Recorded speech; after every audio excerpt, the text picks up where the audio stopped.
Assalamualaikum warahmatullahi wabarakatuh. Alhamdulillahirabbil alamin. Wassalatu wassalamu ala sayyidil anbiya'i wal mursalin wa ala alihi wa sahbihi ajma'in.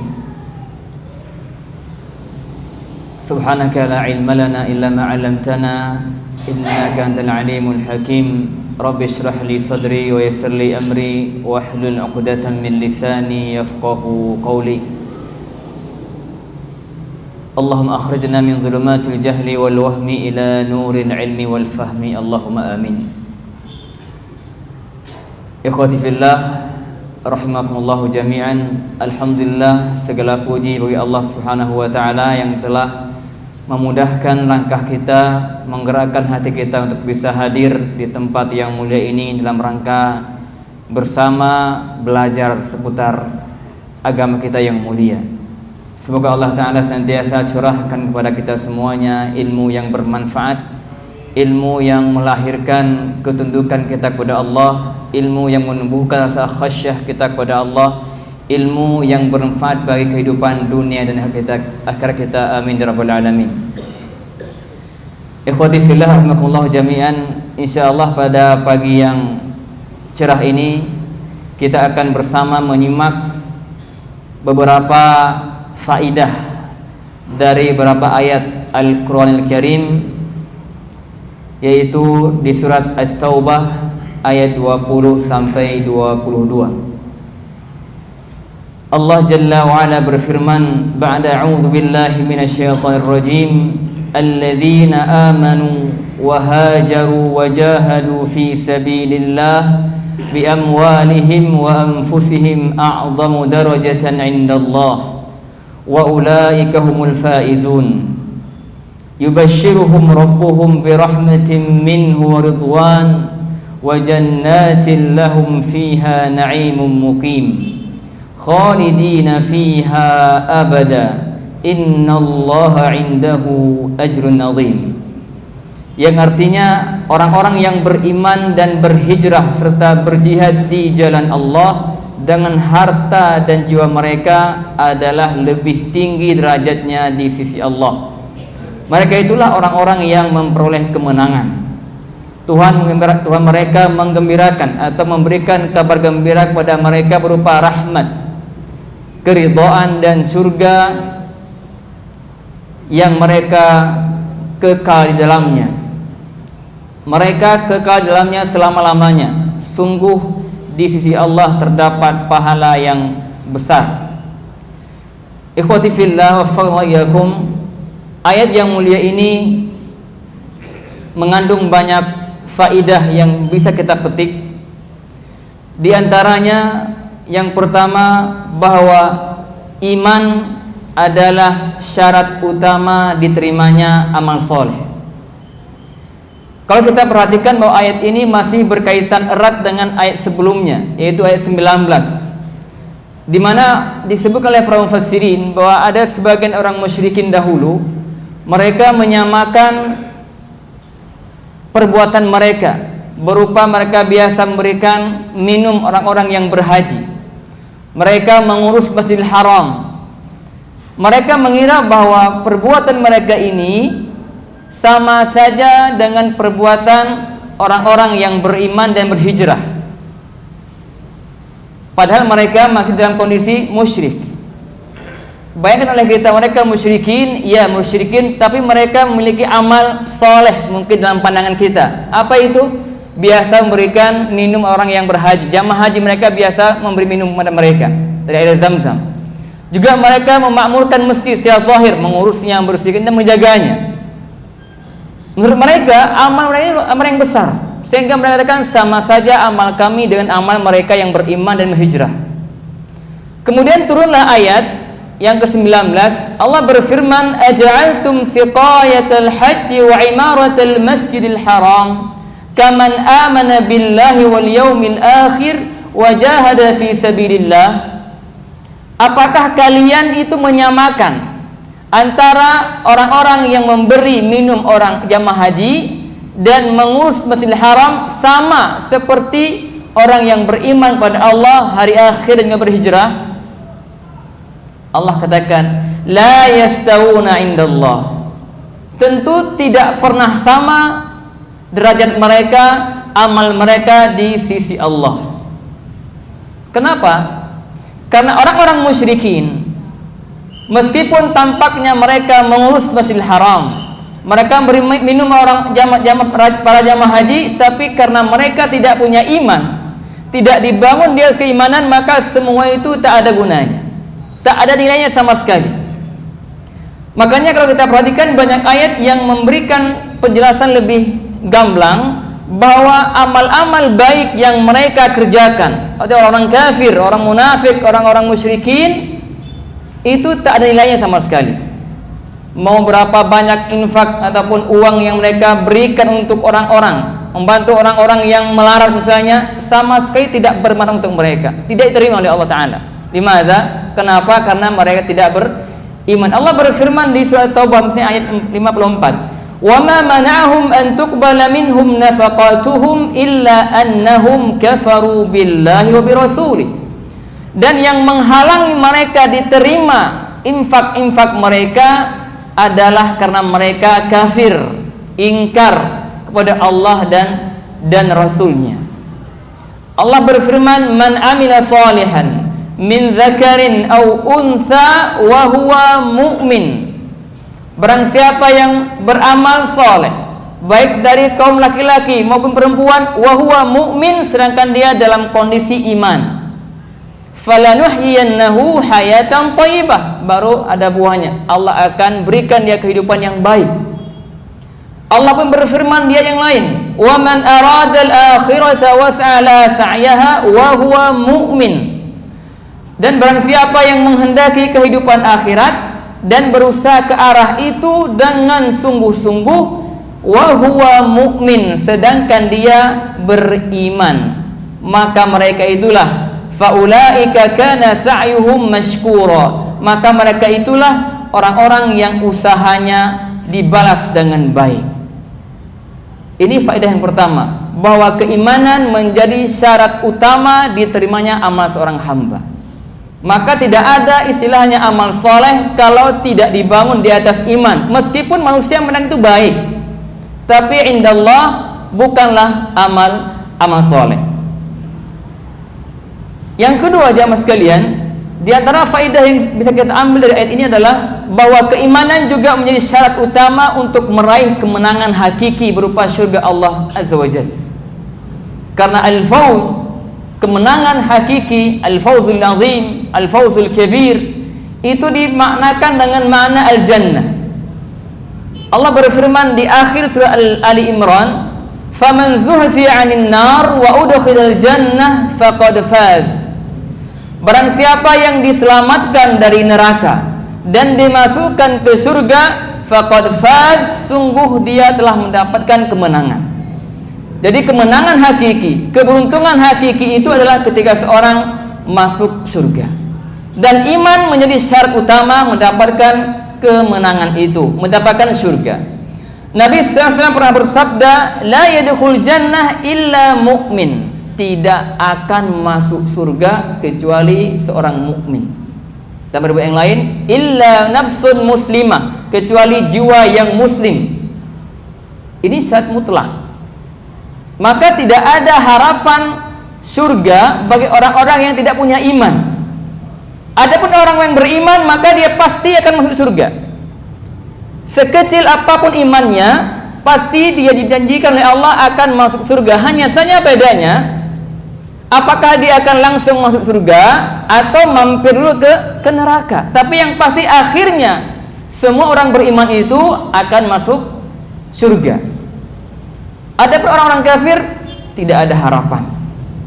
Mungkin ada yang bertanya, orang mungkin yang sudah terpengaruh dengan pemikiran barat, mengatakan bagaimana mungkin ini orang-orang baik, mereka suka bantu orang, suka dan seterusnya, kenapa kok mereka ini masuk neraka?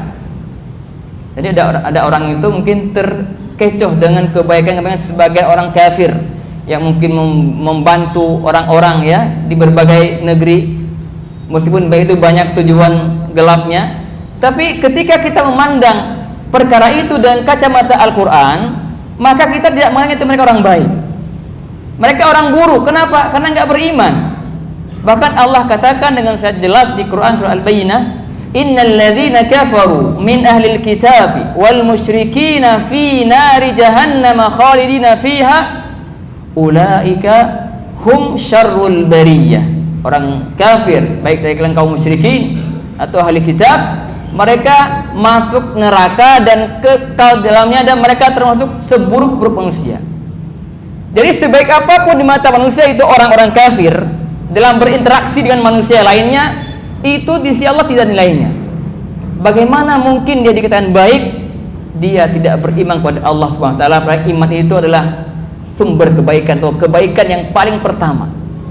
Dan tidak ada nilai baik kebaikan yang lain kalau tidak dibangun di atas kebaikan iman. Jadi orang kafir sebaik apapun mereka yang dipandang oleh manusia, tetap mereka seburuk-buruk manusia, syarrul bariyah. Lish? Karena mereka tidak beriman. Ini faedah yang kedua. Kemudian jemaah sekalian, faedah yang ketiga, alladzina amanu wa hajaru. Di antara orang-orang yang Allah janjikan kemenangan untuk mereka adalah mereka yang berhijrah. Apa itu hijrah? Hijrah secara bahasa dimaknai dengan acarku, meninggalkan. Kalau kita tinjau dari sisi makna syar'i, para ulama membagi hijrah itu dua macam. Ada hijrah al-makan, ada hijrah al-amal. Apa yang dimaksud dengan hijrah makan? Yaitu perpindahan dari satu tempat ke tempat yang lainnya. Itu nama hijrah makan. Pindah tempat, pindah lokasi, pindah lingkungan. Mana ini dikatakan oleh para ulama adalah seperti contohnya hijrahnya An-Nabi sallallahu alaihi wasallam dari Makkah ke Madinah. Min biladil kufri ila biladil Islam. Dari negeri kafir menuju negeri Islam, itu hijrah tempat, pindah tempat. Ada juga dikatakan oleh para ulama hijrah dari tempat atau lingkungan bid'ah. Yang di sana itu banyak berbuat bid'ah sehingga kita khawatir akan terkecoh, maka pun dianjurkan untuk berpindah, berhijrah ke tempat yang sunnah. Pernah satu hari katakan oleh Malik bahwa la yahillu lil muslim an yuqima fi biladin yusabbu fi salaf.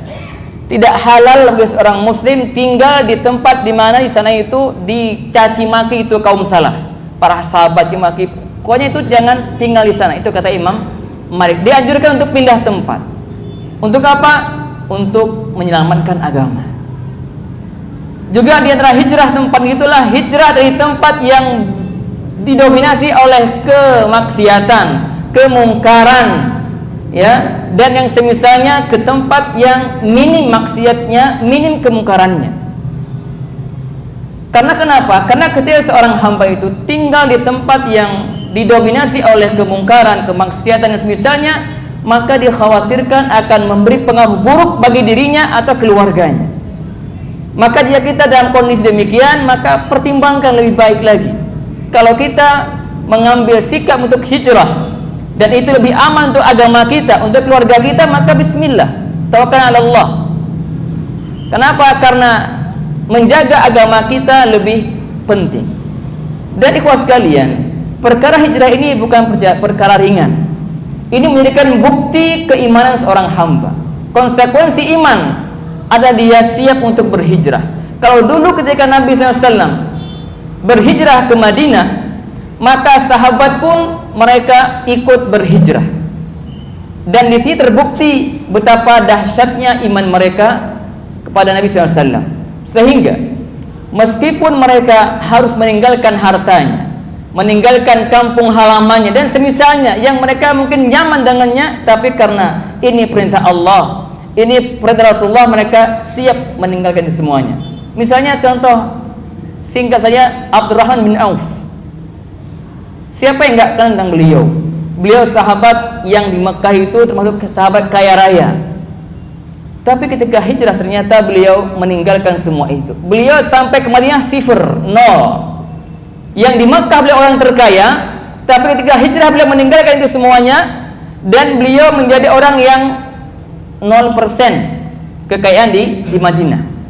Tapi beliau karena lebih memilih Islam, lebih milih keselamatan agamanya, rela meninggalkan dunia itu di belakangnya. Meski beliau berusaha setelah itu menjadi orang terkaya juga di Madinah dengan kejeniusan beliau, kepintaran beliau dalam mengelola bisnis dan seterusnya. Ba'dallah ta'ala beliau menjadi orang yang kaya. Ada lagi contoh yang lain, sahabat Suhaib Ar-Rumi. Juga dia termasuk orang kaya di Mekah. Tapi ketika perintah hijrah datang, beliau pun berangkat. Tapi ternyata ingat, jalan menuju hijrah itu enggak selamanya mulus. Beliau ini radhiyallahu anhu Suhaib Ar-Rumi, ketika beliau berangkat dari Makkah menuju Madinah, ternyata dibuntuti oleh beberapa orang kufar Quraisy. Untuk apa? Mau dihalang-halangi untuk dari hijrah. Ketika sang Suhaib ini mengetahui ada orang yang membuntutinya, lantas dia menghentikan ontanya turun. Dan dia lantas mengatakan, "Ya ma'syar Quraisy, wahai kufar Quraisy, kalian tahu saya ini orang yang paling pintar dalam memanah. Dan kalian gak akan sampai kepada saya sampai saya menghabiskan anak panah yang ada pada saya. Silahkan kalau berani.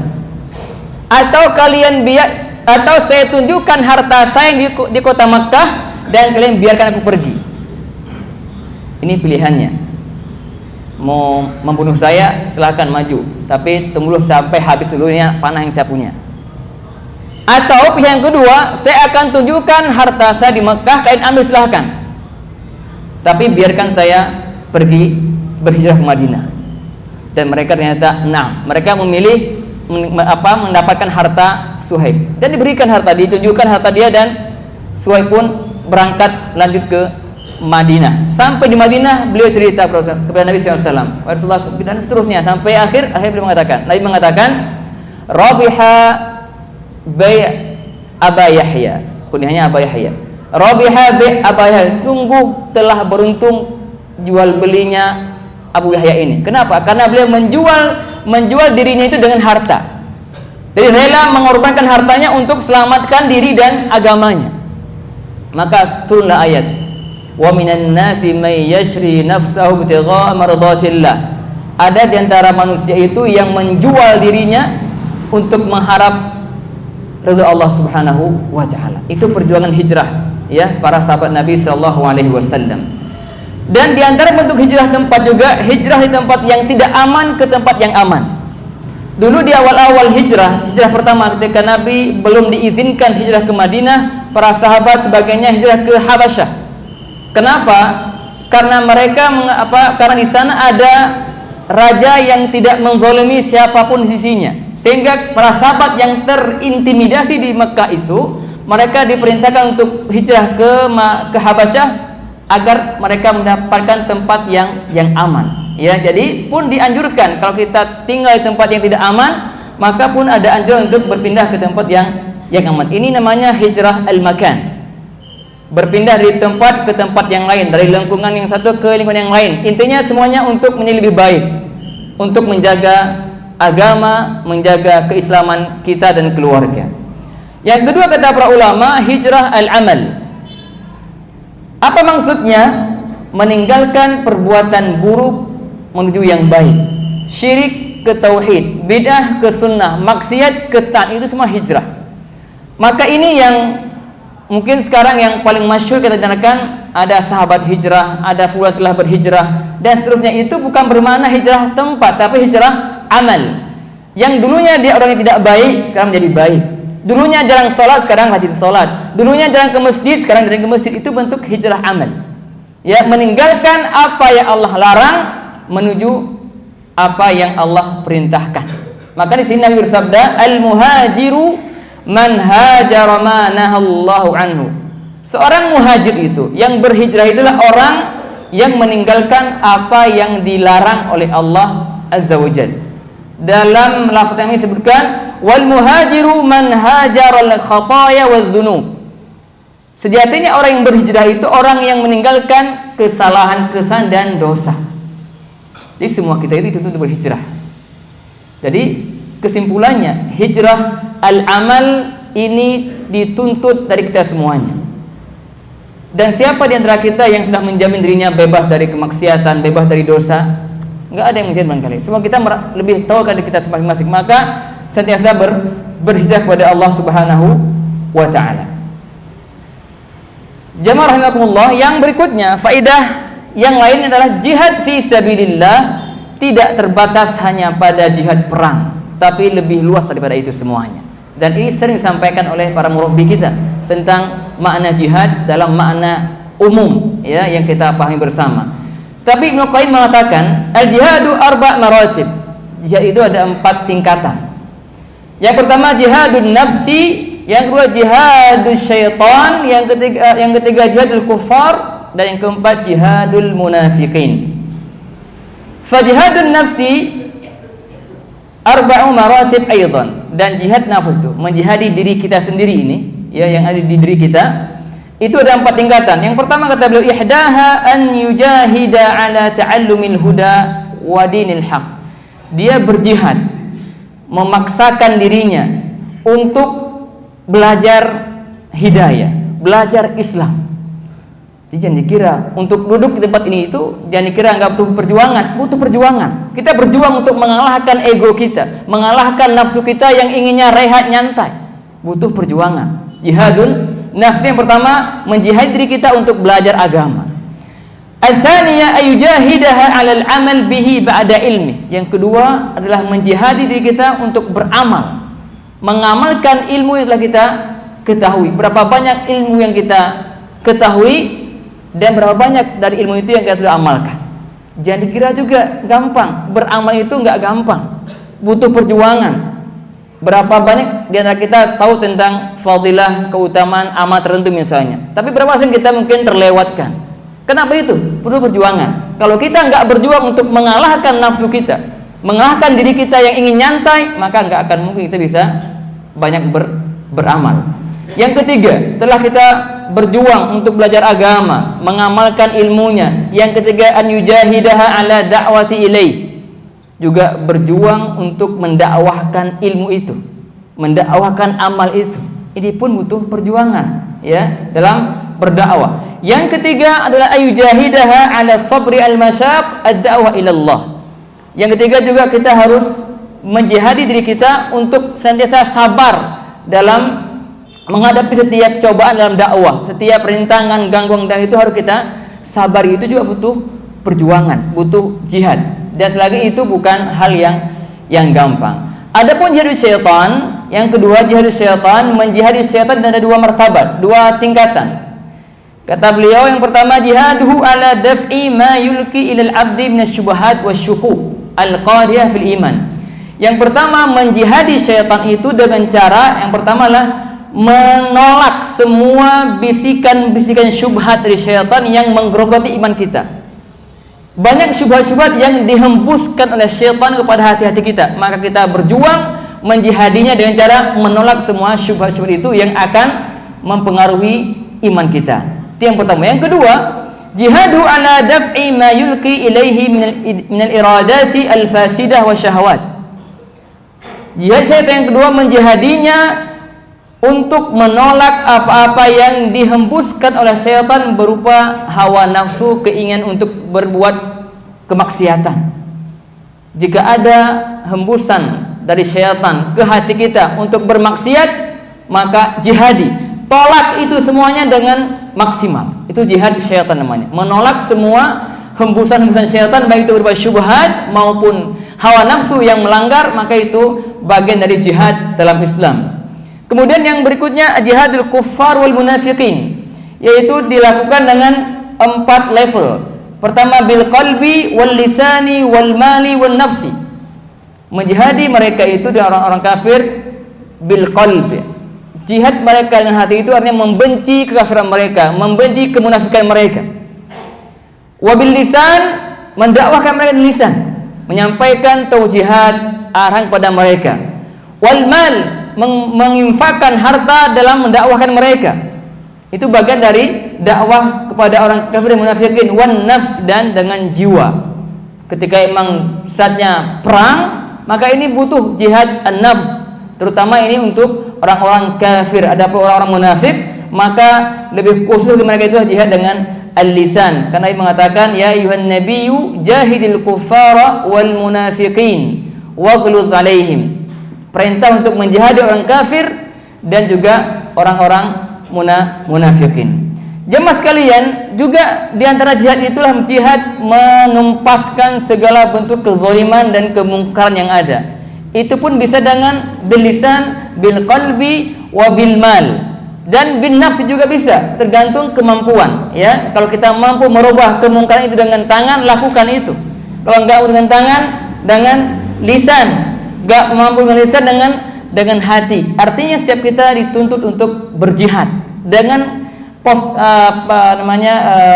kemampuan kita masing-masing. Di mana bagian kita, maka ambil bagian itu, dan itu semuanya bentuk jihad kita pada Allah Subhanahu wa taala. Jemaah sekalian, di antara faidah yang lain juga yang bisa kita petik dari ayat-ayat ini adalah bahwa seseorang masuk surga bukan karena amalnya, tapi karena rahmat Allah Subhanahu wa taala. Saya ulangi, seseorang masuk surga bukan karena amalnya, tapi karena rahmat Allah Subhanahu wa ta'ala. Nabi pernah bersabda, fa innahu la yudkhilu ahadan al-jannata amaluhu. Sesungguhnya tidak ada seorang pun yang masuk surga karena amalnya. Para sahabat bertanya, wala anta ya Rasulullah? Tidak juga engkau ya Rasulullah? Qala wala ana, tidak juga saya. Illa an yataghammadanillahu bimaghfiratin wa rahmah, kecuali Allah mengampuni saya dan merahmati saya. Jadi kita harus tahu bahwa amal soleh yang kita kerjakan itu bukan tidak sebanding dengan surga yang kita dapatkan. Makanya kata para ulama, kalau kita baca ayat di Quran itu bima kuntum ta'malu, bima kuntum bima sabartum dan seterusnya, kalian dapat surga karena sabar kalian, disebabkan kesabaran kalian, disebabkan amal kalian, itu sebab semuanya. Tapi bukan harga surga, bukan. Karena amal kita sebanyak apapun itu tidak bisa sebanding dengan surga yang Allah berikan. Maka murni surga itu adalah karena rahmat Allah Subhanahu wa taala. Makanya kalau kita ingin rahmat Allah itu berarti beramal. Karena cara untuk menggapai rahmat Allah itu dengan beramal. Jangan pernah berpikir bermaksiat semaunya, nanti mengatakan Allah Maha Rahim, tapi amalnya enggak. Ini salah kaprah. Ini tertipu dengan rahmat Allah Subhanahu wa taala. Yang benar gimana? Yang benar simak firman Allah taala berikut ini, innal ladzina amanu wa hajaru wa jahadu fi sabilillah ulaika yarjuna rahmatallah. Sesungguhnya orang-orang beriman, berhijrah dan berjihad fi sabilillah, ulaika yarjuna rahmatallah. Mereka itulah sejatinya orang yang mengharap rahmat Allah. Jadi amal dulu baru rahmat Allah. Jangan enggak pernah beramal harap rahmat itu salah. Perhatikan mereka para sahabat Nabi, mereka berjihad, beramal dan seterusnya. Mereka mengharap ulaika yarjuna rahmatallah. Jadi lagi bahwa amal kita tingkatkan. Iya, tapi ingat amal itu sebab mendapat rahmat Allah, yang kemudian rahmat Allah itulah yang akan memasukkan kita ke surga. Dan yang terakhir jemaah sekalian, faidah yang bisa kita petik di ayat yang tadi kita bacakan, bahwa ridha Allah di surga lebih nikmat, lebih besar daripada nikmat surga. Kalau kita ditanya, mungkin akan mengatakan bahwa surga itu tempatnya nikmat, banyak buah-buahan, banyak macam-macam kenikmatan dunia yang mungkin fisik di sana itu banyak sekali. Tapi ternyata ada nikmat maknawi yang itu mengalahkan semua nikmat surga. Apa itu? Ridha Allah Subhanahu wa taala. Allah mengabarkan di surat Taubah juga di ayat 72, wa'adallahu al-mu'minina wal mu'minat jannatin tajri min tahtiha al-anharu khalidina fiha wa masakin thayyibatan fi jannati 'adn. Allah menjanjikan kepada orang-orang mukmin, laki-laki dan perempuan, akan mendapat surga yang mengalir di bawahnya sungai-sungai. Ini surga. Mereka kekal dalamnya dan mendapat tempat yang baik di surga Aden. Perhatikan poin terakhirnya, waridwanum minallahi akbar. dan keridhaan Allah lebih besar daripada itu semuanya. Dzalika huwal fawzul azim, dan itulah kemenangan yang agung. Jadi setiap kita hendaknya berusaha untuk terus dalam beramal itu jangan lupa ridho Allah. Barang siapa yang di dunia ini beramal ingin mencari ridho Allah, bukan ridho manusia, maka di surga nanti Allah akan meridhoinya. Barang siapa yang di dunia ini mencari ridho manusia, maka Allah akan murkai dia fid dunya wal akhirah. Semoga Allah Subhanahu wa taala ridhoi kita semuanya, mudahkan kita semua dalam beramal soleh, mudahkan kita semua untuk senantiasa berjihad fi sabilillah, berhijrah fi dzatillah. Semoga Allah taala golongkan kita di antara hambanya yang akan mewarisi surga Firdausil A'la. Amin ya rabbal alamin. Demikian barangkali yang bisa sampaikan, semoga bermanfaat untuk kita semuanya. Subhanallahumma wa bihamdika asyhadu an la ilaha illa anta astaghfiruka wa atubu ilaik. Wassalamualaikum warahmatullahi wabarakatuh.